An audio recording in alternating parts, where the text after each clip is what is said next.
देखते हैं क्या लगता है तयन किस तरफ करना है।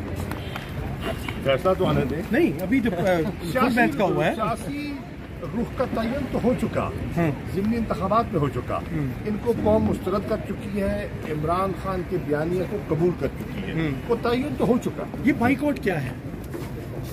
वापस यू टर्न है। जब रंगे हाथों पकड़े जाओ तो फिर भागने के लिए कोई रास्ता भी तो चाहिए ना।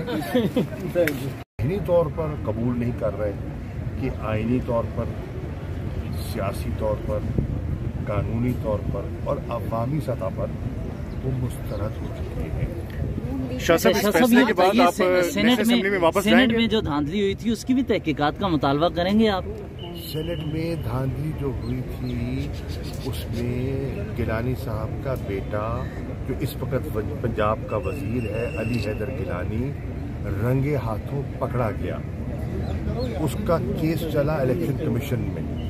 इसी इलेक्शन कमीशन ने मुत्तफिका तौर पर उसे करप्ट प्रैक्टिस का जिम्मेदार ठहराया। उन्होंने ऑर्डर किया कि इसके खिलाफ इस्लामाबाद में फौजदारी मुकदमा दर्ज किया जाए। फौजदारी मुकदमा दर्ज हो चुका है, प्रोसिक्यूटर नामजद हो चुका है।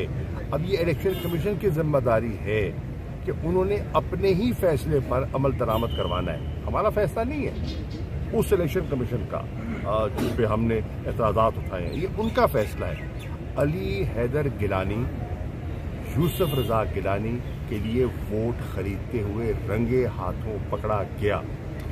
आज ये जमहूरियत की बात करते हैं, इनको शर्म नहीं आती?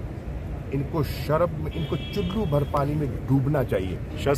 ये हलफ लेते हैं, यकीन जानिए हम सियासी हरीफ रहे हैं, लेकिन गिलानी खानदान एक बहुत बावकार खानदान है और हमारी 100 साल सियासत रही है। हम एक दूसरे के हरीफ भी रहे हैं, लेकिन बड़े अच्छे खानदान, और उसके बेटों ने खानदान पर वो ज़र्ब लगाई है कि आप उनके खानदान के बुजुर्ग तनवीर गिलानी साहब, यजदानी गिलानी साहब, राजन गिलानी साहब और मुस्तफ़ा गिलानी साहब के साहिबजादे जो सबसे ज़्यादा नशीन भी हैं उनसे पूछिए।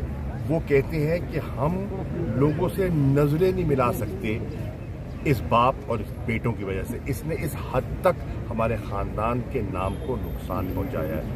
अब ये इलेक्शन कमीशन के सामने देखते हैं क्या करते हैं। शाह साहब, इस फैसले के बाद कोई इरादा है कि नेशनल असेंबली में वापस जाया जाए आपके मेंबर्स? नेशनल असेंबली है,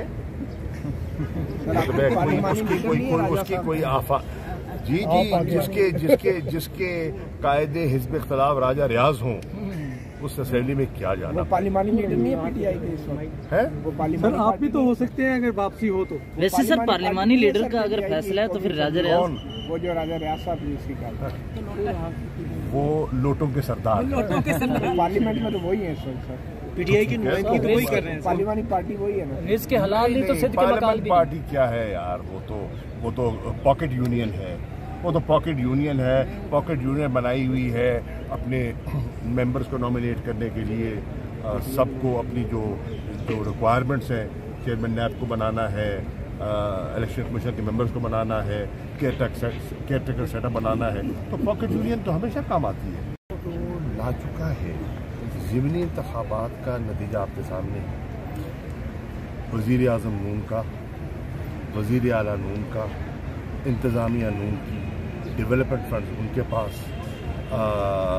IB special branch full time operate कर रहे थे उनके कैंडिडेट्स के हक में। हमें मालूम है ना जो इलेक्शन लड़ रहे थे कि हमने क्या मुश्किलात कबूल की हैं। पैसा बेधड़क इस्तेमाल किया गया जी, और उसके बावजूद लोगों ने उनको मुस्तरद किया। इस वक्त वो समझ नहीं पा रहे हैं कि लोग उनके बयानिए को, उनकी सियासत को मुस्तरद कर चुके हैं। और उसकी ताज़ा मिसाल जो है ये लिबर्टी में जो यकजहती का मुजाहरा किया था, इसके लिए हमजा के लिए बेचारा कॉमेडियन बुलाया कि लोग इकट्ठे हो जाएं, और फिर 700 से 800 लोग वहाँ इकट्ठे हुए और इतनी शर्मिंदगी हुई कि मरियम को आने से रोक दिया गया।